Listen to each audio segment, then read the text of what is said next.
হয়, আজি সদৌ অসম কৰ্মচাৰী পৰিষদৰ উদ্যোগত পুৰণি পেঞ্চন ব্যৱস্থা কি ধৰণে প্ৰৱৰ্তন কৰিব পৰা যায় সেই বিষয়ে এখন ৰাজ্যিক অভিৱৰ্তন অনুষ্ঠিত কৰা হৈছে। ইতিমধ্যে সদৌ অসম কৰ্মচাৰী পৰিষদে 2005 চনৰ পৰাই ধাৰাবাহিকভাৱে আৰু পদ্ধতি আৰু প্ৰণালীবদ্ধভাৱে এই NPS ব্যৱস্থাৰ বিৰোধিতা কৰি আহি আছে। আৰু যি NPS ব্যৱস্থাৰ জৰিয়তে কৰ্মচাৰীসকলৰ অৱসৰকালীন জীৱনৰ নিশ্চয়তা নাই। আৰু আমি সদৌ অসম কৰ্মচাৰী পৰিষদে বিচাৰিছো যে NPS ব্যৱস্থা বাতিল হয়, পুৰণি যি পেঞ্চন ব্যৱস্থা, ওল্ড পেঞ্চন যি ব্যৱস্থা, এই ব্যৱস্থা প্ৰৱৰ্তন হ'ব লাগে আৰু কৰ্মচাৰীসকলৰ অৱসৰকালীন জীৱনৰ নিৰাপত্তা সুনিশ্চিত হ'ব লাগে। ইতিমধ্যে সদৌ অসম কৰ্মচাৰী পৰিষদৰ বিগত সময়ত যি লখিমপুৰ অধিৱেশন আছিল, লখিমপুৰ অধিৱেশনৰ প্ৰতিনিধি সভাত এটা সিদ্ধান্ত হৈছিল যে ৰাজ্যিক পৰ্যায়ৰ এখন অভিৱৰ্তন অনুষ্ঠিত কৰিব লাগে যে NPS ব্যৱস্থা বাতিল কৰি OPS ব্যৱস্থা কি ধৰণে প্ৰৱৰ্তন কৰিব পৰা যায় বা চৰকাৰৰ ওচৰত কি ব্যৱস্থাৰে কি প্ৰণালীবদ্ধ সংগ্ৰামৰ জৰিয়তে হেঁচা প্ৰয়োগ কৰিব পৰা যায় তাৰ বাবে অভিমত লৈ সিদ্ধান্ত গ্ৰহণ কৰাৰ উদ্দেশ্যে আজিৰ এই ৰাজ্যিক পৰ্যায়ৰ অভিৱৰ্তনখন আয়োজন কৰা হৈছে। ইতিমধ্যে সদৌ অসম কৰ্মচাৰী পৰিষদৰ অন্তৰ্গত বিভিন্ন জিলা সমিতিৰ সন্মানীয় সভাপতি সম্পাদক প্ৰতিনিধিসকল আহিছে।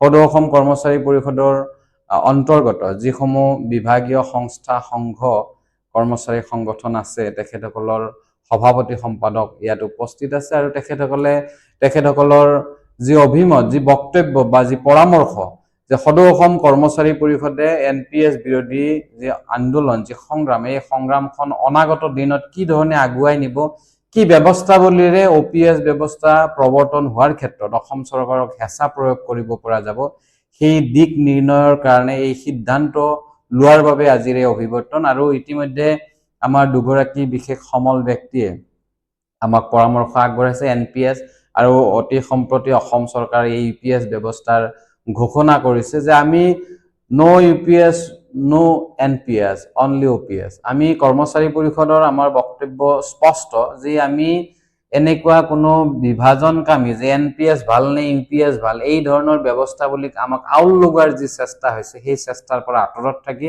অনাগত দিনত অকল OPSৰ জৰিয়তেহে শিক্ষক কৰ্মচাৰীসকলৰ অৱসৰকালীন জীৱনৰ নিৰাপত্তা সুনিশ্চিত হ'ব, এই কথাটোত আমি স্পষ্ট।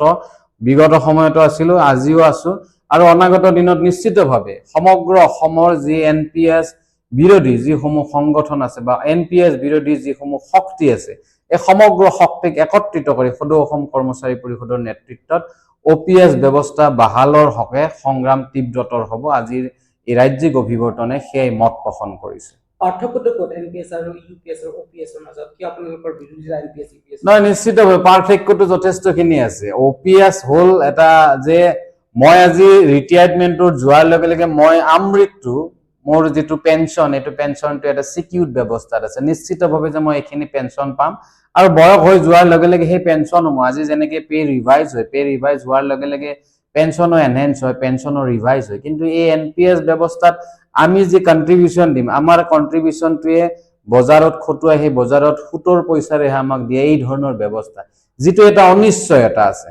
আৰু NPS UPS একেটাই, যাতে আচলতে এই ধৰণৰ কথা হৈছে যে আজি আপুনি সুধিছে যে NPS আৰু UPSৰ মাজত ডিফাৰেন্স কি?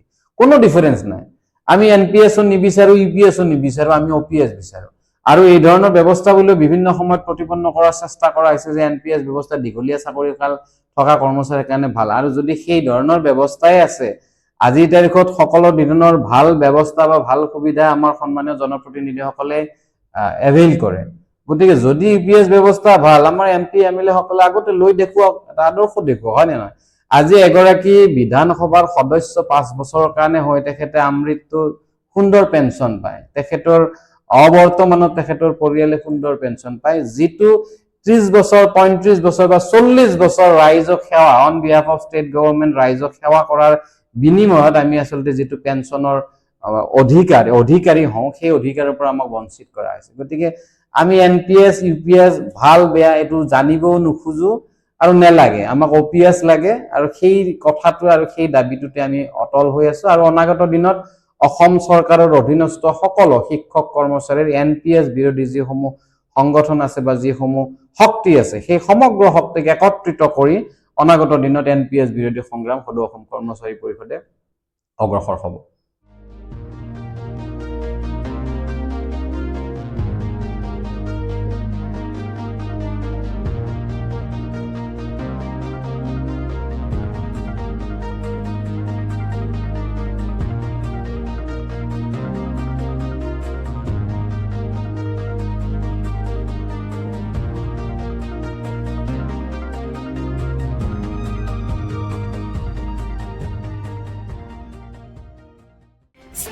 informed, stay ahead. News Any 365.